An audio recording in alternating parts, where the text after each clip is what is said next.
communication device. LaGuardia ramp Cactus 1549 ready for pushback at gate 21. Cactus 1549, gate 21 cleared to push, spot 28 ground for taxi.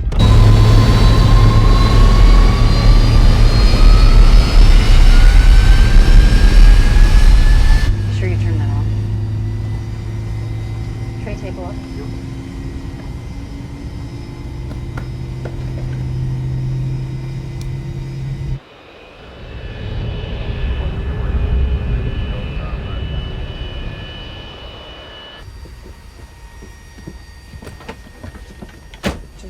Once I'd like to get out of LaGuardia on time.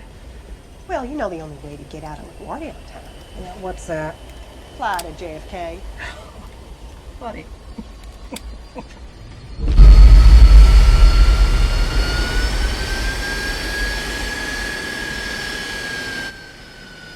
Takeoff minimum fuel quantity verified.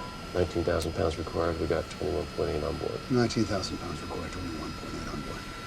Cactus 1549, runway 4, clear for takeoff. Cactus 1549, clear for takeoff.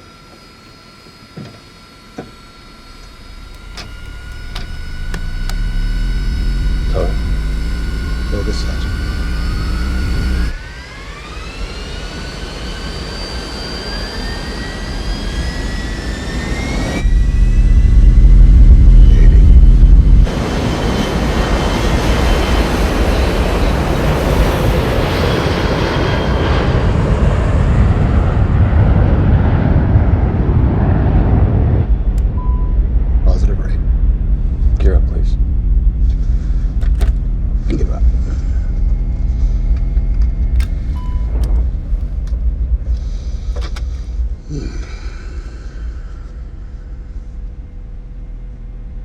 Nice view of the Hudson.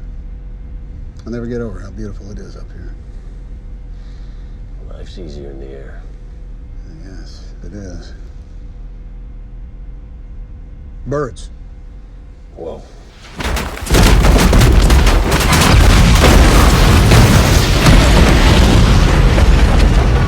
Oh, shit. Oh, yeah.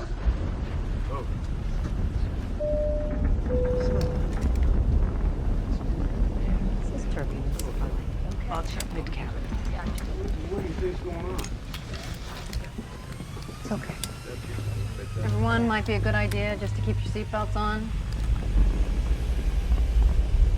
We got one rolling back. We got both of them rolling back.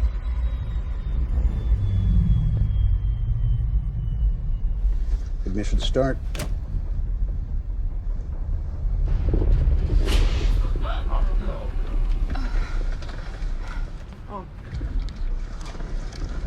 I'm starting the APU. Just double check your seatbelts, please. Seatbelts, can I make sure your Relax. seatbelts okay? Make sure your seatbelts are fastened. Seatbelts? What do you think that was? I think it was a bird strike. And we're going back to LaGuardia. Yeah. Get out the QRH. Loss of thrust on both engines. Mayday, mayday, mayday. This is Cactus 1549. We hit birds. Maintain 15,000, Delta 331. We've lost thrust on both engines. We are turning back towards LaGuardia. Okay, you need to return to LaGuardia. Turn left heading 220. 220. Which engine did you lose? Both engines. Soup? Yep. I have an emergency. What's the report? Both engines. What? Both engines gone, no thrust. All right. LaGuardia says go to runway 13. Tower, stop your departure, got an emergency returning. 1549, bird strike. He lost both engines, returning immediately. Which engine? He lost thrust in both engines, he said. Cactus 1549, if we can get it for you, do you want to try to land runway 13? We are unable. We may end up in the Hudson. I got an A320 diving for the river. Al, stack all the inbounds to LaGuardia. Let's put a hold on the tower, please. Come on, guys, stand point. What about over to our right? Anything in New Jersey, maybe Teterboro? Teterboro Tower, I need a runway. Cactus 1549 needs to go to the airport right now. Newark Tower, what have you got? You have runway 29 cleared and ready. You need emergency landing? Yes. Okay, yeah, off your right side is Teterboro Airport.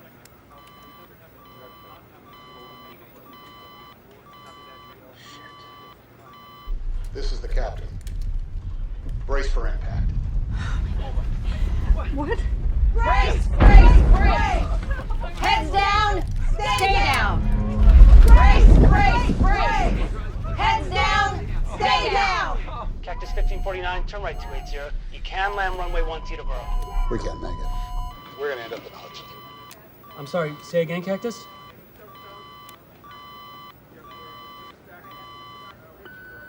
Cactus 1549, radar contact lost. KC, come on over here. You also got Newark off you 2 o'clock in about 7 miles. Don't go in the river. Sir. Plug in. Cactus 1549, if you can, you got runway 29 available at Newark. It'll be 2 o'clock and 7 miles. Come on. Please,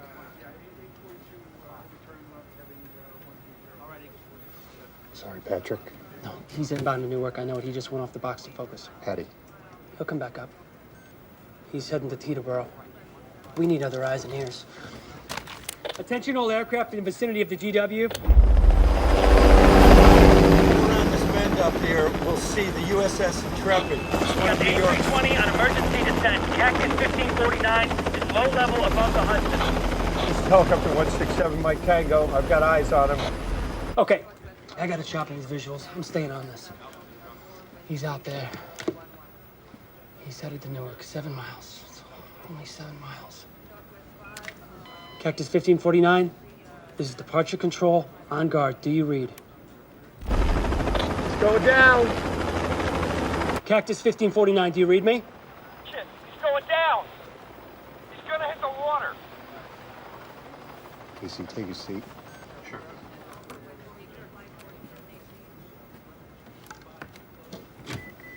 Tester's gonna come down. Breathalyzer, urine samples, standard. His voice was so calm. When he said the Hudson, I didn't believe it. This isn't happening. People don't survive water landings, Henry. Sully es una película biográfica estadounidense dirigida y coproducida por Clint Eastwood sobre el vuelo 1549 de US Airways y su piloto Chesley Sully Sullenberger, protagonizada por Tom Hanks, que se estrenó en 2016.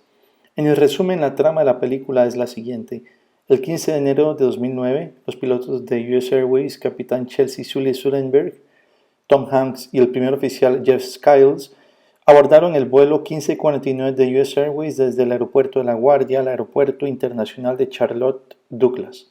A 3 minutos de vuelo, a una altitud de aproximadamente 850 metros, el Airbus A320 golpeó una cantidad de gansos canadienses, lo que desactivó ambos motores.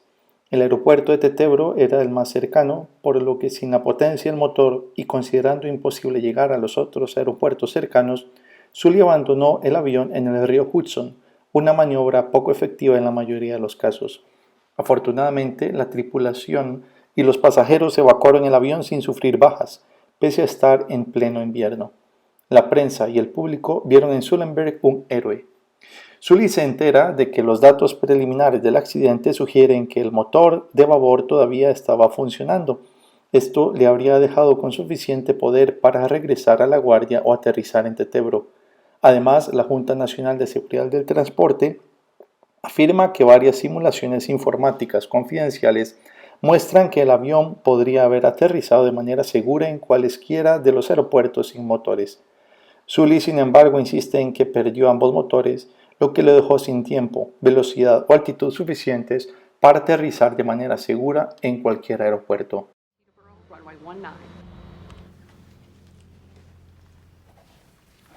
Multiple airports, runways, 2 successful landings. We are simply mimicking what the computer already told us. You know, a lot of toes were stepped on in order to set this up for today. And frankly, I really don't know what you gentlemen plan to gain by it. Can we get serious now? Captain? We've all heard about the computer simulations, and now we are watching actual sims, but I can't quite believe you still have not taken into account the human factor. Human-piloted simulations show that you could make it back to the airport. No, they don't. These pilots were not behaving like human beings, like people who are experiencing this for the first time. Well, they may not be reacting like you did. Immediately after the bird strike, they are turning back for the airport, just as in the computer sims, correct? That is correct. They obviously knew the turn and exactly what heading to fly. They did not run a check. They did not switch on the APU. They had all the same parameters that you faced. No one warned us.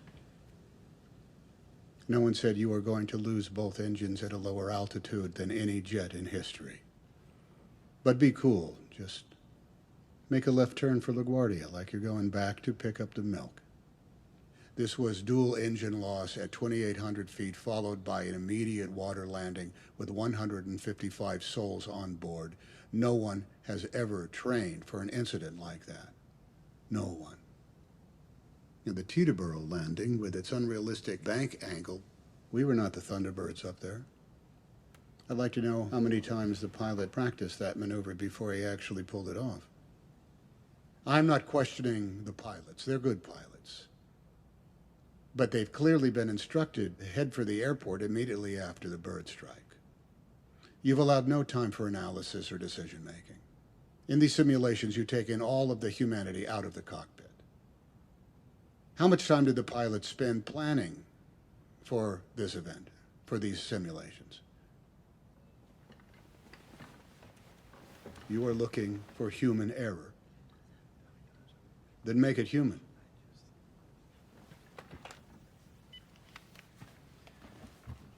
This wasn't a video game. It was life and death. Sully's right, that's worth a few seconds. Please ask how many practice runs they had. 17.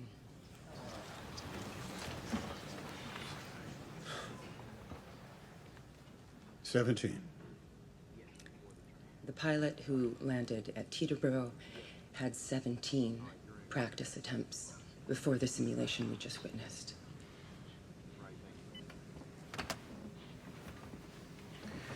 The reaction decision time will be set at 35 seconds. 35 seconds, not enough time. We only had 208 seconds total, so I'll take it. Upload the link. Return to LaGuardia. Now with an added 35-second delay in response time.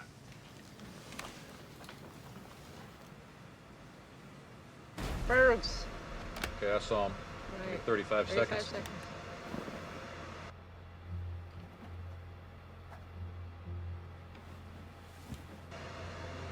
Time's up. Here we go. Flight path vector.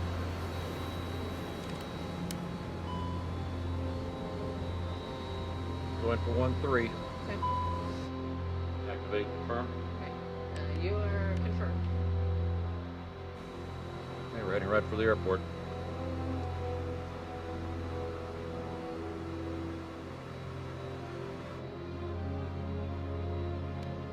Caution, obstacle. Caution, obstacle. We're about 7 miles from the runway. Caution, obstacle. Terrain, terrain. Pull up. Pull up.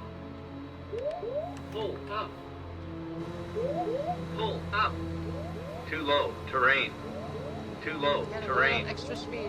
Too low, flaps. terrain. Too low, terrain. No, leave the flaps up. Too low, terrain. Too low, terrain. Too low, terrain. Too low, terrain. 50, 40, 30, 20.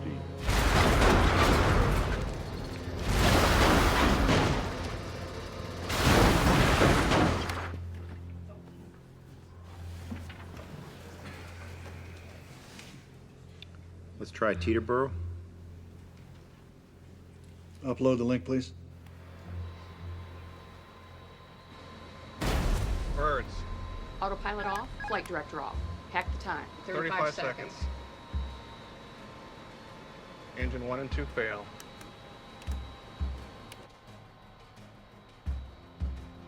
Turn. Okay.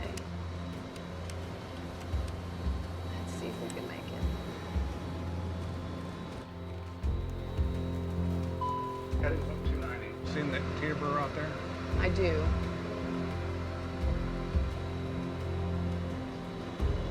Way too low. Obstacle, obstacle. Pull up. Pull up. Pull up. Pull up. Pull up. Pull up. Pull up. Pull up. Pull up.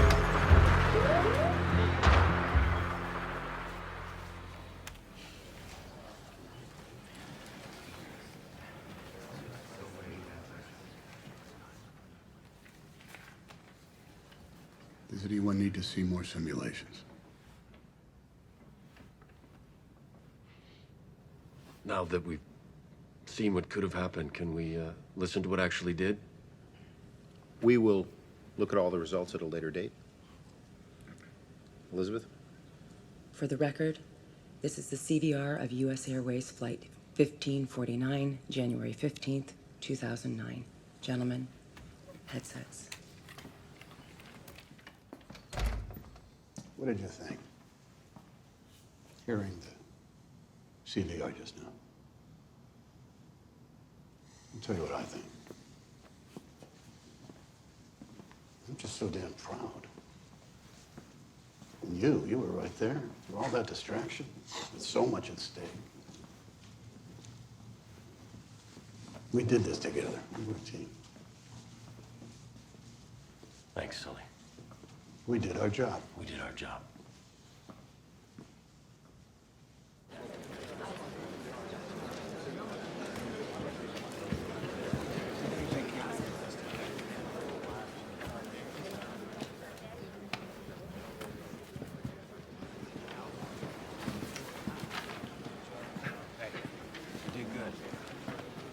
All right, folks, I'd like to call this hearing back to order. If we could settle, please. Take your seats.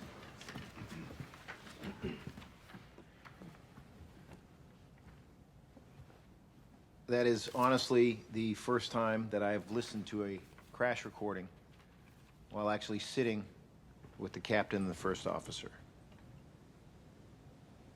It's extraordinary. That was no simulation. No, it wasn't. Gentlemen, I want to inform you that the left engine has been recovered. We just received a comprehensive report. There was extensive damage to both the guide vanes and fan blades of the engine. 5 compressor blades were fractured, and 8 variable guide vanes missing. So no thrust. As you testified, it was completely destroyed. The ACARS data was wrong.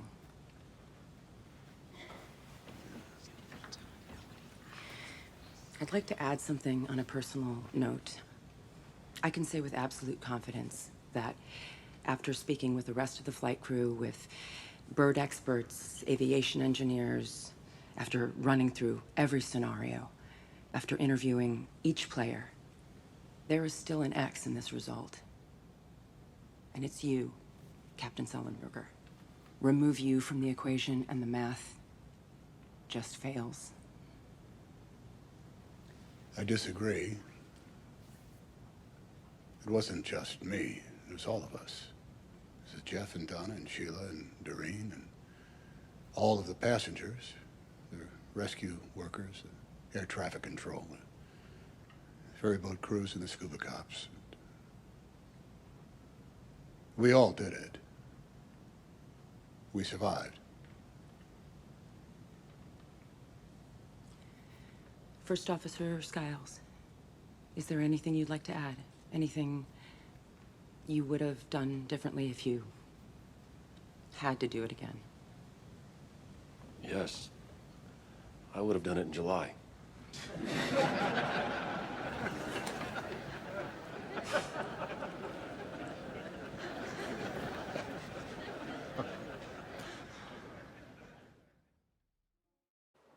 En el transcurso del extracto de la película se puede observar cómo emergen 2 tipos de barreras para el análisis y la toma de decisiones. El primer tipo de barrera es cuando algunos interiorizan una actitud de autoconfianza debido a que creen conocer los problemas. Para conservar su aplomo, conservan la rigidez y su capacidad de intimidar.